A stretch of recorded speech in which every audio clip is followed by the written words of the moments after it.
All right, guys, we're here in the Pivot Studios. We're talking about homes for heroes. A couple of things I'm passionate about is real estate and our heroes here in the tri-state area, the people that hold everything together for us. So I'm able to kind of tie those two together. Name my first guest here is Lieutenant Bill Samad. I've known Bill since kindergarten. Yeah. So we were probably 5-6 years old. Went all the way through school together, played a lot of ball together, played a lot of baseball, football, basketball, kind of the whole shebang. Softball after we got older. Softball. They're the two that kind of played all the sports throughout. So happy to have you here as my first guest. And he's a 19-year veteran and lieutenant with the Boone County Sheriff's Department. Well, thanks for having me. It's good catching up with you. Like I said, I've been a police officer for 19 years, all at Boone County. Started out in 2004, went to police academy, came back, was on the street, did 14 years in patrol on the road, got to see a lot of things out there, moved up to supervisor there, went to criminal investigations in 2017, did about 5 years of that, doing some digital forensics and phone forensics. Wasn't really my cup of tea. I asked for the chance to move to go back to the street, and new opportunity presented itself, and the sheriff put me on a task force for a federal agency. So I've been doing that for the last 18 months now. It's been a good career. I've got to see a lot of things and do a lot of different things over the last nearly 20 years, and from working the street to being on a SWAT team to a little bit of everything. So it's been a rewarding career. So that is awesome. And like, we're both born, raised Boone County kids. Talk a little bit about the county, how it's changed, like from the police side. So in 1980, the year I was born, you were born a year before me, but we were at 57,589 was the population of Boone County. 2020, 131,000. So the county has really grown. We've been seeing tons of construction, tons of new houses, new roads, new schools. Has that had a big impact on your career? yeah, I think back to like growing up in Burlington. I grew up out on the west side of Burlington, and you drive from where I grew up. From Burlington out, into town, like there was one neighborhood on the way in. There's nothing there, and now it's full of houses. And then as you get into town, there's more and more development everywhere. And as far as the police department, it's changed a good amount as far as the amount of calls we have for service every day, the number of officers. We've added officers over the years. And like I said, the other thing too is the 135,000 population, but like the daytime population with the businesses and the airport and the construction. I mean, like it's up to, I think, several hundred thousand during the working day. So that even increases our call volume and the need for service even that much more, to where, in certain areas they had firehouses just for industrial areas. We got little fire stations that pop up just because there's new industrial park. Right there by Amazon. Yeah, right there by Amazon. There's one. There's one out there in Hebron, by all those businesses on Worldwide and out that area. And so I think the county continues to grow that way. And like you say, even if the housing is doubled, I would say the industry's probably quadrupled in our lifetime, if not more. It seems like in the last few years really taken off. So what was it about the police department that kind of drew you in? Because we went to high school. You both went off to college. You were in the construction trade for a little while. Yeah. Even built some houses. Yeah. So after school, I went away and played football for a year, 2 years down at Center College. Wasn't going the way I hoped. Kind of got frustrated. Came home.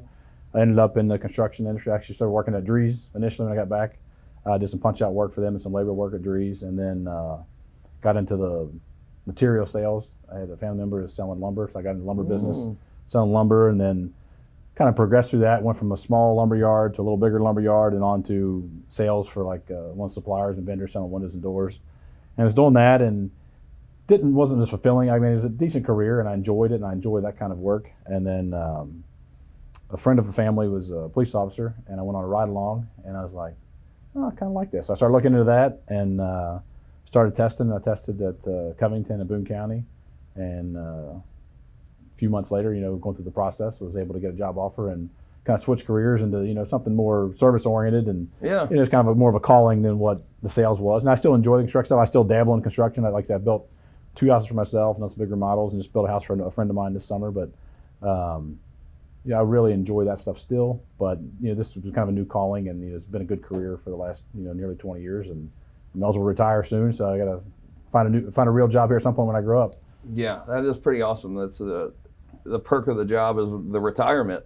Yeah, and that's the thing. And when I was there, it was the big draw. And I think back then we were hiring. They give a test. I'd have 300 people apply for a job. Yes. And they'd hire 2 or 3 of us. And with the pension going away, and then the negative light shined on police work at times, and some bad incidents or even incidents that get spun different ways, I guess, at times. It's been detrimental to that, to where, we'll have, instead of 300 people applying for 2 spots, we'll have 30 or 40 applying for 10 spots. So the number of candidates is, dwindled greatly. And I think, part of it is the pension things. It was a good drawback then. But I think just the nature of the work and the things you see and do, and then, like I say, being negative spotlight on the news and things like that, it's been hard for recruiting and retention of employees. And I think it continues to be a battle. I think for us, the sheriff's done a good job recently, doing some, recruiting and, a new pay scale, new pay system, things like that. It's been good to draw some more people in. And it's been a good place to work. And it's a good thing we're big enough at Boone County to where there's a lot of opportunities. If you want to be on a SWAT team, you want to be a canine handler, you want to be a drone operator, you have options. You want to write tickets and be in a traffic unit, or do action reconstruction, or be an evidence crime scene tech. There's a lot of different avenues to go. We're big enough. Some of the small departments, you're going to do it all just from the patrol side, but our guys, you can specialize. And so it's a good thing for us to recruit and draw some people in. We've drawn people from around the state that have transferred up and working with us now too. So it's been good. But like I said, the number of people interested in applying is, probably fallen at least 4-fold in the last several years as far as the number of applicants we would get.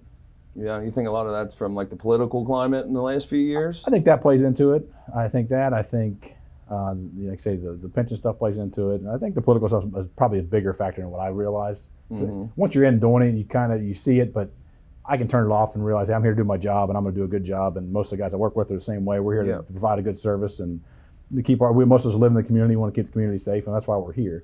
So I think it's the draw for that. And I think you're still going to draw people that want to be that way. The people that were here just to get a pension, okay, you're not getting those guys. Yep. But the guys who want to do it for the right reasons, or you got families where, their dad was a police officer, uncle was a police officer, grandpa was a police officer. Yep. There's still those families where that's the family business, and they grew up seeing it and being around it, and they have a love for it and a passion for it. And some of those guys turn out to be some of the best cops because they've been around it their whole life. Yeah, too. That could be a good part. Maybe that.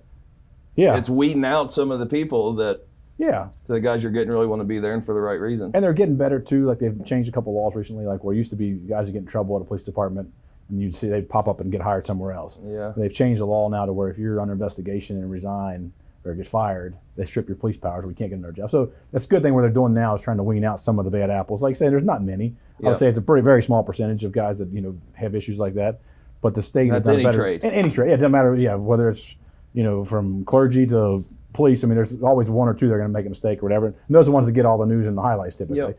But they're doing, I think the state's done a good job with that, trying to wean that out by, hey, if you resign or fired under these causes, now for days you can appeal and things, but for the most part, if you're in the wrong, you're going to lose your powers in Kentucky. At least we can't be a police officer in Kentucky again, which is good. Yep.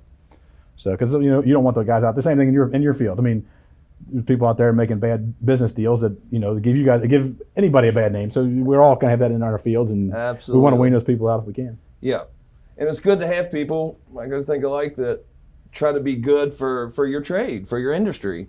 Yeah, and be the light that doesn't overshadow, because there's bad ones that hurt us all. Yeah, and that's definitely a field that needs that. Yeah, and like I say, I mean, it's another thing too. The stuff you see, I mean, like I say, you don't want to talk in detail about some of the stuff, but like I say, you see a lot of things on a daily basis at work that, bring a shock factor to things, and you think, I think about like the Bengals game a few weeks ago, and like somebody's seeing CPR and the guy being worked on and shocked with an AED, and it's like, we do that several times during our career, and it's like it's a horrible thing to see anywhere, and especially in the middle of a game like that, something like that. You're more prepared. We go to work kind of prepared that we might have to do that tonight.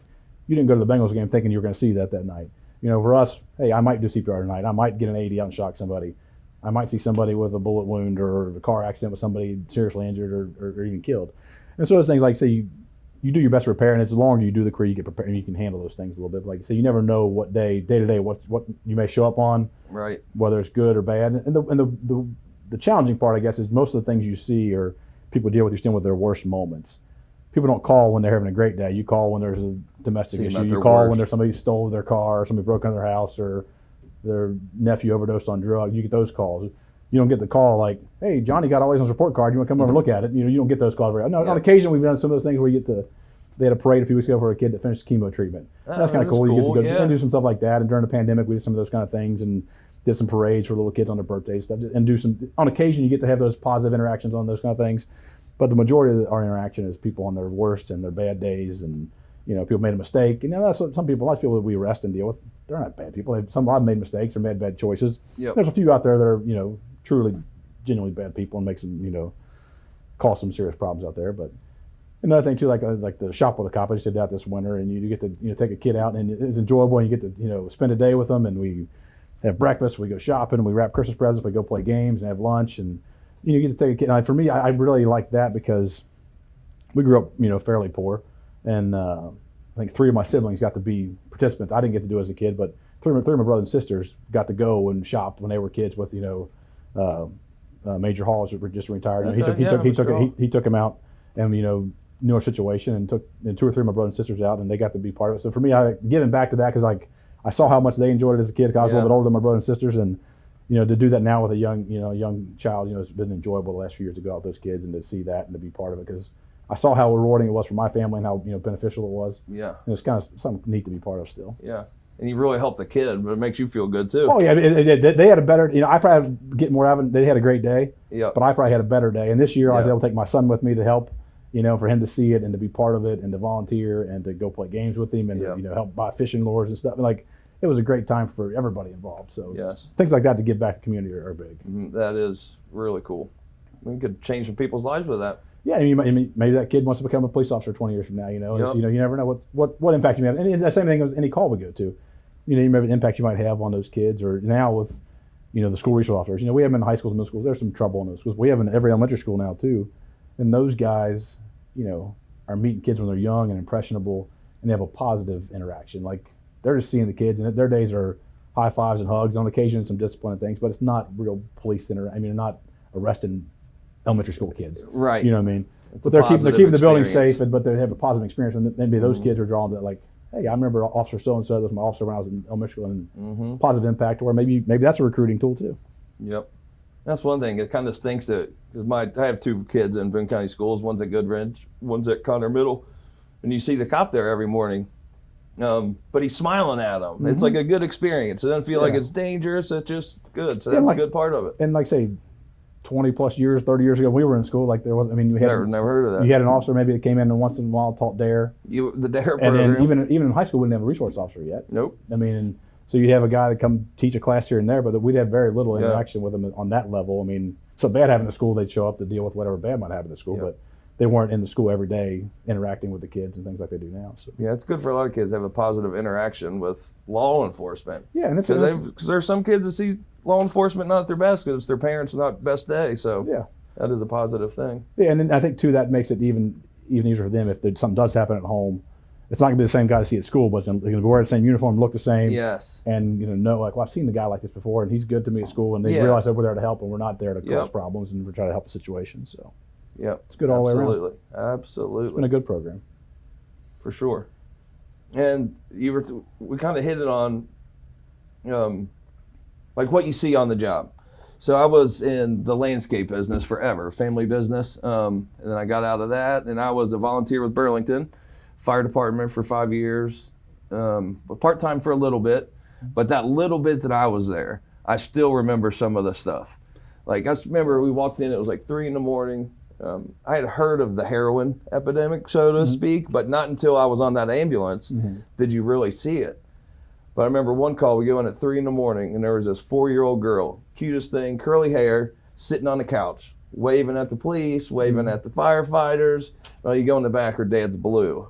Yeah. They were able to Narcan him and bring him back, but I've remembered the look on that girl's face for so long, and that was kind of we saved him, so it was a positive thing. Yeah. But that was in my limited time. That's what the community I think needs to realize is what you guys do and what you see, and you help, and it's traumatic stuff, and then you got to go home to your wife and kids. No, so you try to figure out a way early on in your career to turn it off and to One thing I did when I was depending upon the shift I was on, sometimes I would try to, instead of working out before shift, I would do my workout after shift. So go do your 10 hours, see and do, be involved in whatever bad stuff may have happened that day. Whether you see somebody that died, you saved somebody, whatever the case may be, someone in their worst moment.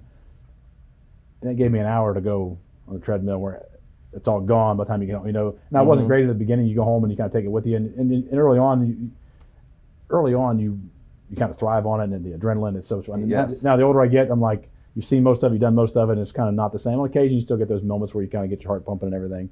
But trying to find a way to get that escape before you get there. Or if you don't work out after work, like go home and be able to give me a few minutes, take my uniform off, and then once that's off, okay, I'm going to be dad and husband and let's, have a normal life here and not try to talk about. And that's one thing, too. The bad stuff, you're trying to talk about too much at home, especially when my kids are little and stuff. You don't want to bring up some of those things. You try to bring up the positive things you saw and did. But it is tough to turn it off and to be away. And one thing bad in police work, and I've made some great friends, and some of my best friends are police officers now. Like in police and fire, I think you get to the point where you work those weird hours and weird shifts to where kind of all your friends, like I've lost touch with you after we played softball for early on in my career. But as we both had kids and kind of grew, like I don't see the guys back then that we used to. Right. And most of my friends now became police officers, and you end up being all police stuff. And it's like trying to have that balance to where it's not all police stuff all the time. Have a few guys that you hang out with and are friends with and family. And for me, it worked out good because with my 4 kids, as they played sports and things, you kind of interact. So like my friends kind of became like the parents. Okay, with this baseball season, okay, we're friends with these group of parents that played baseball. And football season, these group of parents, so you kind of had these groups of friends you rotated through because our kids were friends. We kind of became friends by default kind of thing. Yep. And that kind of helps too to get away from the police stuff, and it makes it nice. Like I say, and most of us do a pretty good job, and you learn how to cope with it and how to handle it. And a lot of us are bad about pushing it down, and you bury it, and you should talk more about it. And they're getting better now. Like back then you wanted to be tough and you'd be manly, and I'm not talking about that. No problem. I can deal with that. I'm gonna go see another dead body.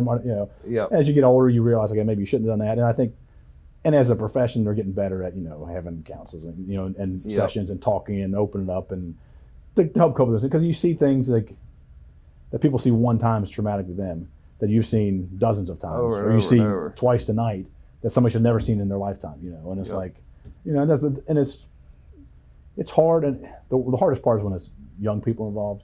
As most of the people our age or even a little bit younger than us that they made a decision to kind of put them in that spot.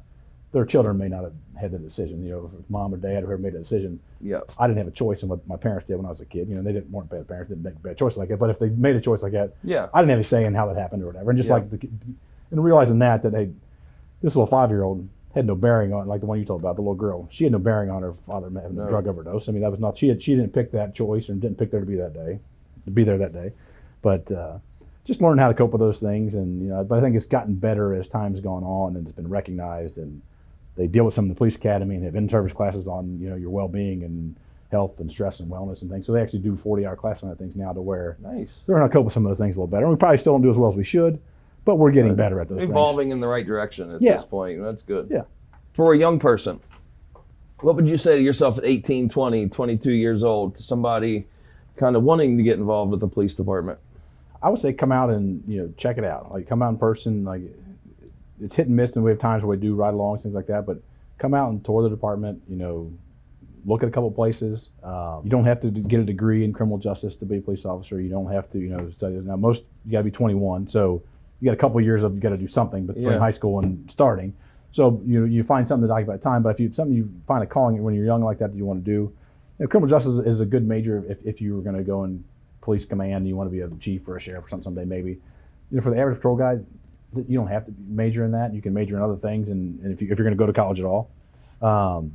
You don't have to go to school on it, but I think the biggest thing is come and explore it, because I think we have some people that get into it, it's not what they think. So come out and ask questions. If there's a department around you or our department is offering ride-alongs, go ride along and spend a shift out there or a couple shifts out there and see what it is. Or if you're in college, you want to do it, come try to get an internship to where you can see a little bit of all facets of it, because get a feel for what it is. Another thing too is most police, unless it's a really large agency, like most police departments, you're going to start out as a patrolman. I want to be a crime. I want CSI. I want to be a crime scene tech, or I want to do the forensics on computers and hack computers and stuff. And those things are opportunities in most places, but most places don't hire you into those positions. So you have to kind of work several years on the street, doing the normal police work, probably working night shift, before you get to those opportunities. So understand that going in. Some large departments they can hire you right in, or some of the federal agencies you can hire in as an analyst, or certain things that you're not going to be, on patrol in uniform. But for most departments, you're going to start out, at the police academy, come back and work the road for 2, 3, 5 years before an opportunity opens up to go do something else. So don't know that going in. But I think, when you first start, though, that's the fun. I mean, for me, that was the most fun part. The first few years is when you're out there doing those things, and at night, you'd work for free. You're having so much fun out there. Yeah.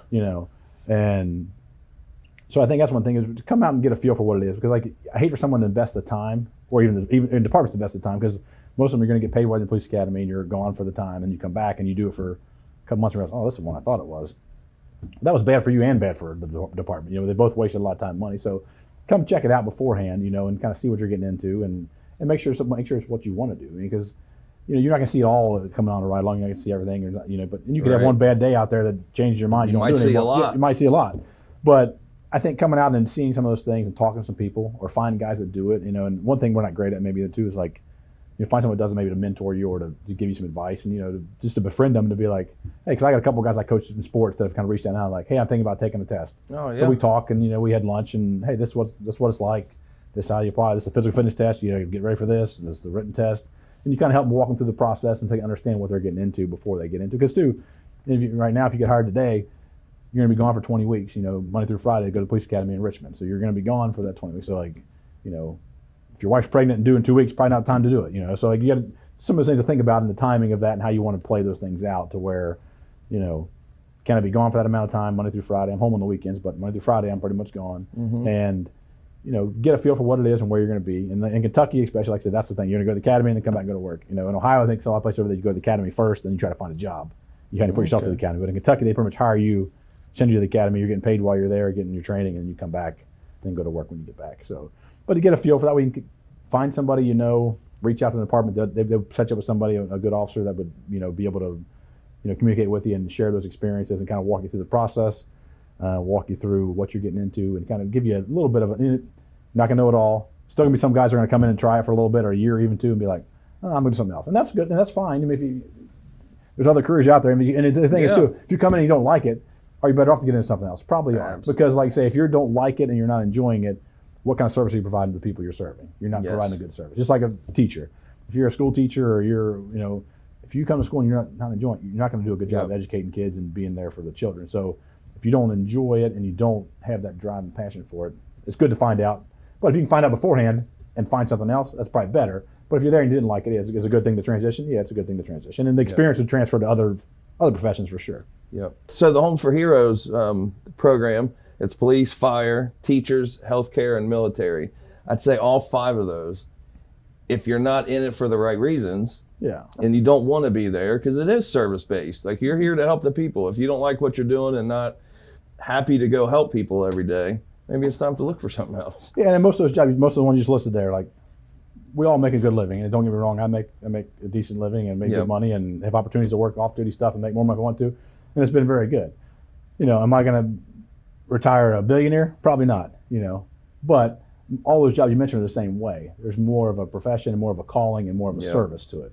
And I think that's the thing, is those people in all those professions, you know, I have sons that are teachers and going to be teachers, and, you know, it's a calling and they're there for the kid, you know, for the right reasons. And I think, like you say, they're all honorable professions, you know, and I've even thought about teaching. I've always wanted to be a teacher and a coach, and I've even thought about that in retirement. I could see you doing that, for sure. You know? And I think, like, this program sounds great, though. It helps those people out, you know, and you can explain some more about the program in a minute. We talked about it a little bit, but, you know, to give those people a little bit, you know, a little bit of help when they're buying a home and some things like that. And it's a great program and a great opportunity for those people to take, you know, advantage. We talked about it last week before we talked about this meeting, and I said I'd seen it before, and I think it was maybe a flyer you put out years ago. I've not been in the market to buy something since then, but like I said, it seems like a great program and a great opportunity for especially younger officers and new teachers. You know, people that are buying their first house, you know, and I have a son that's looking to start doing that soon. Like, start buying your first home, and these things, a little bit of money can make a big deal. When you buy a new home and you're brand new, moving out of mom and dad's, you don't have any furniture, you don't have anything you need, you got a little bit of extra money coming back in this program to go a long way as far as putting together a living room or a new TV or whatever you may need. Yeah, so you see at closing, people are stressed the whole process. So it's fun, and I'm in real estate to make money, right? I got kids to feed, but I do like to give back, and not to make it cliche, but it's a way to do it.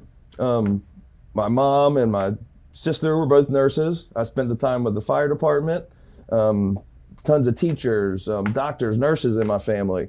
So you see what these people go through. And you see them at work, it's one thing, but always gets me is knowing when they got to go home from work.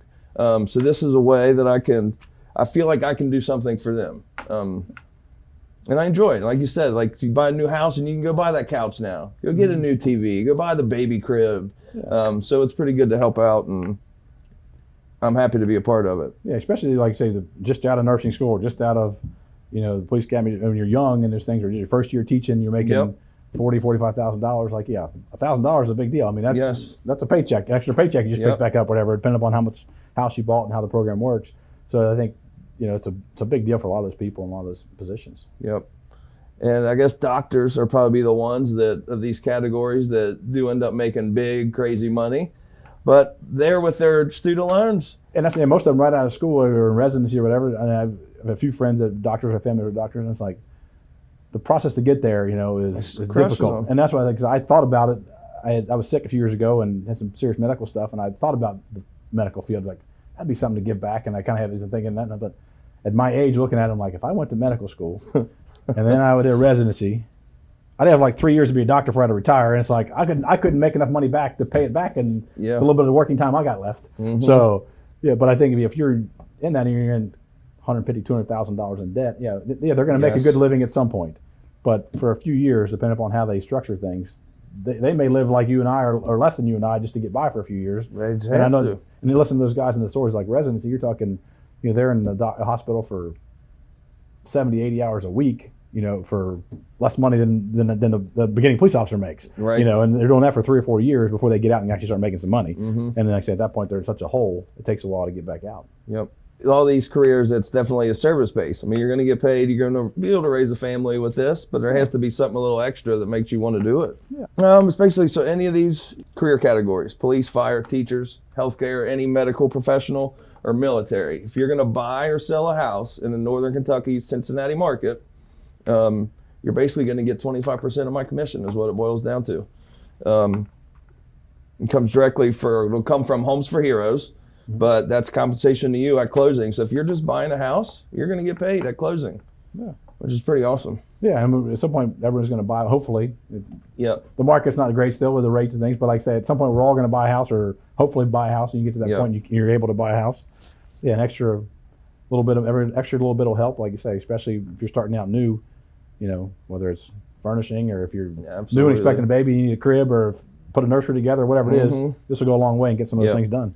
We've all been there, buying our first house and baby's on the way, and it's very, very stressful times. Yeah, or you buy one that needs a little bit of work and you're putting in new things inside. Maybe you don't need furniture, but you need new carpet or you need to paint or new ceiling fans, whatever it is. The money will come in. It's going somewhere. Let's take it to Home Depot. Yeah. For sure. We talked about the process, but I'm curious, maybe there's some young people out there that want to know. So we can check out, go to the Boone County's website. Yeah, that'd be a good place to start. Yeah, if they want to, for us, they check out the website there, and there'd be a spot on there they can, I think it's application area on there or employment opportunities, and they're always taking applications, depending upon our needs of how often they'll give a test and when they'll hire. But typically they'll get a decent number of applications in, maybe 20 or 25 applications in, and then they'll offer a test, do a physical fitness test, and on the website there, it'll give you the standards for the physical fitness standards. What you have to expect is push-ups, sit-ups, bench press, couple running categories. And do they follow the CPAT? No.